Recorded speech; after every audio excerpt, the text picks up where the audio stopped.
Hi guys, Simon Trezelyan, voice of reason, and continuing on with the hero's journey, getting towards the end now. And quite apt actually at this time, because I'm literally on the cusp of just publishing a book, Unveiling the Wizard, which I'll tell you all about at another time.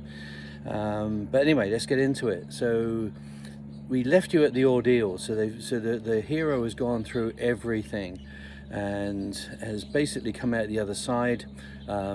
He lost some of his allies along the way. They've now returned to him, and this is a part of the story called the reward. Okay, so this is the big payoff, and it's not only the payoff for the hero in the story, but it's also the payoff for the audience as well, who have endured all of this drama and setbacks and thresholds and problems and all of this thing.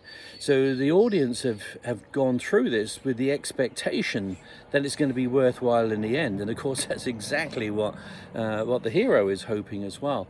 So sometimes this is called the gift of the goddess, and you find this. I mean, certainly in Lord of the Rings, you had the gifts from Galadriel.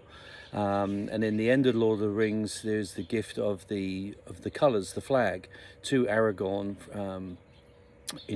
from the Elven Maiden as well. So we have that, and you also find this in Star Wars. So of course, who gives the awards at the end of Star Wars when they're all up there in front of everyone clapping and cheering? It's Princess Leia that gives the gift of the goddess to Luke Skywalker. And you find this with Harry Potter as well. He is always given some form of gift, whether it be the Wizard's Cup or any of these things, So there's got to be the payoff, and it's that reward, which it's a token. It's a token of appreciation of the people that are subjected to the results. And therefore, this is the same as a medal ceremony. That's where we get it from, So people like to think that after, the toil and trouble and all of this, that there is some form of reward, even if it's in the form of just a medal, which seems a fairly trite gift considering what you've had to go through to get it. And, being a recipient of medals, I understand that, and if I could sometimes give back the medal, if I could give back the experience to get it, then I probably would. But anyway, so that element of the hero story is really, really important, and it's the payoff. It's that feel-good moment that the reader of the story goes, wow. Well, thank God, been through all of that, and at least it gets better. And of course, the gift of the goddess in romantic comedy is the love of the woman.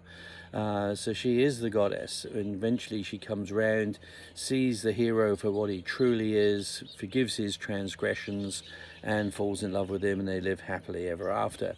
So these are the stories that we know and that we love. And there is a final part. There is the final part, because that element of the story is not just the end. It's not just the end of the story with the gifting of the goddess. There has to be a finalization, and that is the final part of the hero's story, which we'll talk about tomorrow. So I'm going to go back now and finish off reading this manuscript that they keep sending to me. Honestly, writing these stories is really easy. Editing them, formatting them, getting them ready for publishing, that's the drama in this story, in my story. But anyway, we're coming to the end of that road as well, so we'll probably be publishing anything up to 5 books within the next month, for real. So my intention is that we are going to publish 40 books during the course of the year. Okay, so we'll see how that goes. So this is Simon Trezelyan. I love you all. Thanks. Please do share and repost. I was hoping to get this book out to my 27,000 followers, which I now only have 268. So if you can find those people that were once avid followers of what we were doing, that would be cool, because I really want to get all this information out to people as much as possible. Okay, take care. We'll catch you next time. Bye bye now.